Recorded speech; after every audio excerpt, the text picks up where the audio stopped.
तेज तुफान न्यूज चॅनलसाठी एक ब्रेकिंग न्यूज हाती येते। जुन्नर तालुक्यात राजकारणाला काळीमा फासणारी घटना आणि किळसवाणे राजकारण कसे असते तो प्रकार समोर आलाय।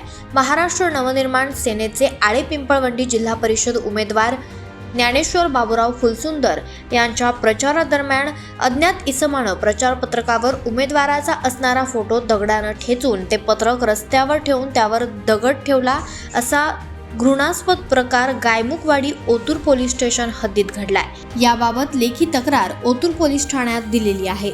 उमेदवाराचे मानसिक खच्चीकरण करून आणि दहशतीचं वातावरण तयार करून उमेदवार भीतीने प्रचार कसा करणार नाही अशा उद्देशानं अज्ञात इसमानं केलेला प्रकार जाणवतो, असं उमेदवार ज्ञानेश्वर फुलसुंदर यांनी तेज तुफान न्यूजशी बोलताना स्पष्ट केलंय। ब्युरो रिपोर्ट, तेज तुफान न्यूज, पिंपळवंडी। आपण पाहत आहात तेज तुफान न्यूज, न्यायिक व निर्भीड बातम्यांचे सर्वांचे आवडते नेटवर्क।